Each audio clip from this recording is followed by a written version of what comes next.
What's up guys, welcome back to my channel. Now if you guys really know me, you'll know that my favorite childhood food, and even up to now, is pumpkin and roti. Now for any of my Guyanese folks, we know that pumpkin is something that you could saute with some onions, some hot pepper, and then you serve it after it's been cooked down with a hot, nice oil roti. Now in today's video, I'm going to show you a variation off of how Guyanese people can make pumpkin. We either fry it up or saute it and cook it down, or we make it into curry. So in today's video, I am showing you guys how to make pumpkin curry with chicken. Now a lot of people haven't really heard of this dish because a lot of people do not make it. So any of my Guyanese, Trini, or West Indian folks, go ahead in the description box or the comment section below, go ahead and leave me a comment and let me know if you've ever had this dish or if you've ever made it. Now since we're all under quarantine, instead of using a fresh piece of pumpkin, if you do not have it or can't go to the grocery store, go ahead and use some butternut squash. You could even use acorn squash, or you could use that round green squash from the grocery store. Anything that resembles pumpkin on the inside, you can use for this dish. And if you did not have chicken like I did, you can use shrimp, you can use beef even, or you can use any other type of meat that you like.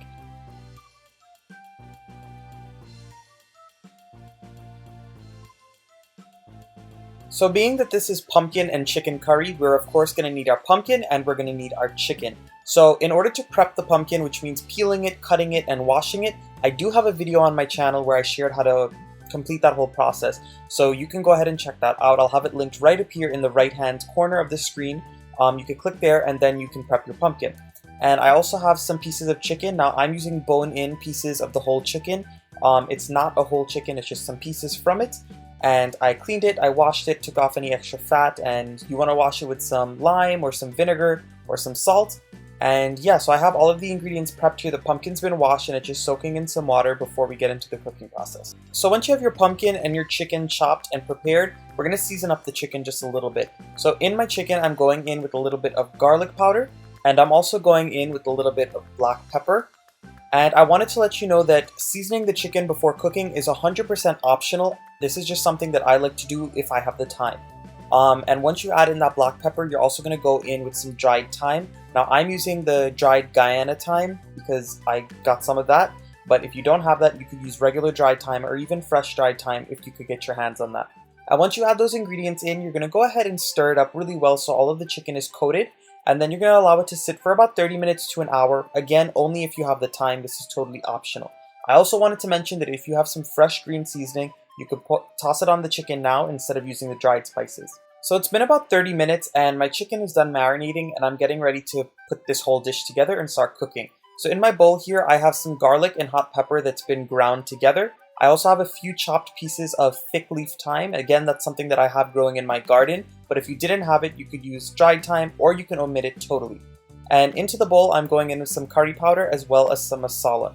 Now, in my opinion, whenever I make any type of curry with meat in it, I like the curry to be nice and dark. Again, that's just my preference. Some people like a really light curry. So if you do not like a really dark curry, you're going to want to go ahead and reduce the amount of masala that you use, because the amount of masala that I use in the recipe is exactly what's going to be in the description box below with all of the other ingredients and measurements. So once you add those spices into the garlic, pepper, and thyme, you're going to mix it up really well. Once you finish mixing up your spice paste, you're going to go ahead and heat your heavy bottom pot on a medium-high heat, and you're going to add in some light tasting oil. I like to use canola oil. If you wanted to, you could use grapeseed oil, avocado oil, any other type of light oil. And once the oil is heated up, you're going to go in with some cumin or jeera seeds. Now, this is totally optional. Instead of using this, you can go ahead and take some of the jeera powder and go ahead and mix it with your spice paste. But I prefer to do this just because I find that it perfumes the entire dish when it goes ahead and infuses with the oil. So I'm going to allow this to fry up for just about a minute until they darken and deepen in color. You definitely don't want them to burn like you're chunking dal or something like that, just because I find that it gives a very bitter taste to the curry when you let them get too dark. So these jeera seeds have gotten about 2 shades darker than they were before, and it smells very much like jeera or cumin in the kitchen. So that's how you know once it gets aromatic that it's done parching or frying up in the pot. So at this point, I'm going to go in with my curry paste and I am allowing it to fry up for about 5 to 6 minutes. You know my rule of thumb whenever making any type of curry is to allow that paste cook for about 5 to 6 minutes, just until all of the oil absorbs into the spice paste and until it dries up and the oil releases back out. That's your indication that it is done. So I'll make sure to keep on stirring this so this way it doesn't burn, and I'll come back and show you guys what it looks like when we're ready to add some more ingredients. Once you add in your spice paste into the pot and allow it to start frying up, you're also going to go in with a few pinches of salt.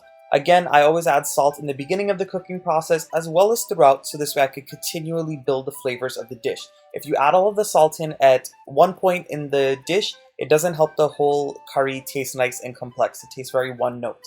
So the curry paste has been cooking for about 5 minutes at this point, and as you guys can see, it's dried up just a little bit and all of the oil has started to release back out. So what I'm doing now is I'm adding in some sliced onions as well as some sliced scallions. Now these are scallions from my garden. If you do not have fresh scallions, do not go out to the grocery store to buy them during these times. Just go ahead and omit it. So I'm just going to stir this around and let them cook for about another 2 to 3 minutes until the onions and the scallions are cooked down.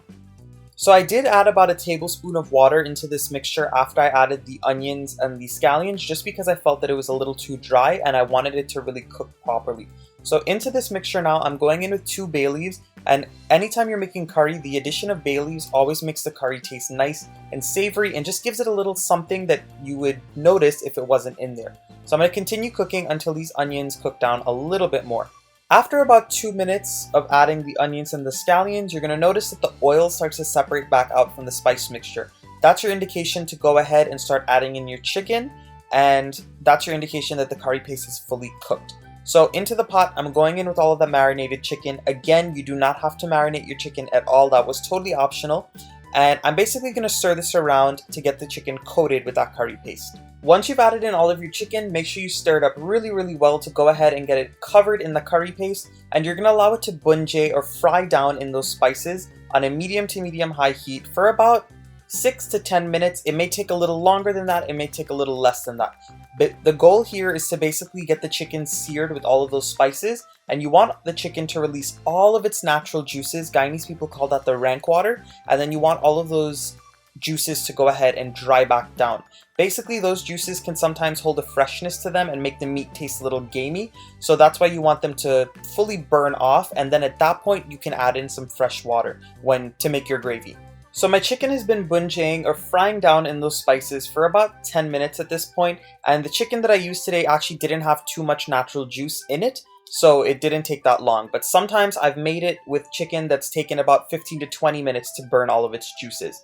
So once you see that it dries up and all of the spices have seared really well with the chicken, you're going to go in with all of your chopped pumpkin. Now remember, I had that pumpkin soaking in some water, and you do not want to throw all of that water in. You want to go ahead and just grab the pumpkin in little batches and then add it into the pot, because you don't want a lot of extra water at this point. And once you go in with all of your pumpkin, you're going to sprinkle on a little bit of extra black pepper. The black pepper is just going to give it an added flavor, and you're going to start to build up even more flavors of this curry dish. I also sprinkled in a little bit more of that Guyanese thyme that was dried. If you wanted to, you could also go ahead with some fresh thyme sprigs if you have that, but if you don't, you could totally omit it. And basically what you're going to do now is you're going to stir up all of that pumpkin with the chicken and the spices. As you guys can see, my curry is on the darker side. I told you guys whenever I make curry with meat in it, I like for my curry to be a little bit dark. But by all means, if you want a lighter curry, go ahead and lower your amount of masala, so this way it doesn't come out as dark as mine does. And just remember that the pumpkin will lighten it up a little bit as it cooks. Once I added that pumpkin in, I allowed it to fry up with the chicken and the spices for just about 2 to 3 minutes, and then at that point you're going to go ahead and add in a little bit of water. Now do not add too much water. As you guys can see, I'm not fully covering the pot. The reason being is because the pumpkin has a lot of natural juice in it, and some pumpkins are more watery than others. So just be mindful of that. Don't add too much water at this point, or else you might get a very thin and runny curry in the end. So basically what I'm going to do now is stir it up really well, get everything nice and submerged within that water that I added, and I'm going to cover it and cook it for about 20 to 25 minutes until everything has melted down. My curry has been cooking on a medium heat with the cover on for about 20 minutes, and as you guys can see, the pumpkin has melted away beautifully. So at this point, it's still a little more liquidy than I'd like it to be, so I'm going to take the cover off and cook it on that same medium to medium high heat for about another 5 to 10 minutes until it dries up and thickens up a little bit more. After cooking without the cover for about another 5 to 10 minutes, you're going to see that the curry thickens up, and once you're happy with the thickness of the curry, you can go ahead and turn off your stove, taste it for any seasonings you might want to add, and then it is ready to serve. My pumpkin curry is done and my mouth is salivating. I am ready to eat, guys. A lot of you watching this video might be like, that does not look appealing to the eyes at all. However, a lot of foods that we make are just not that good looking, but they taste amazing. So I hope you guys enjoyed this recipe today. I'm serving this with a hot oil roti fresh off of the stove. If you wanted to, you could serve it over rice. My grandmother loves pumpkin with rice, but I know a lot of people like it with roti more so. You could even serve this with dal puri if you wanted to. And if you wanted a low-carb option, you could serve it with some quinoa or some cauliflower rice. Alright guys, if you enjoyed this recipe today, please go ahead and give my video a nice big thumbs up, subscribe to my channel if you're not subscribed yet, and leave all of your wonderful comments down below. I hope during this time you and your families are staying safe and staying in your homes and only going out for essential purposes. And yeah, I'll see you guys again in my next video.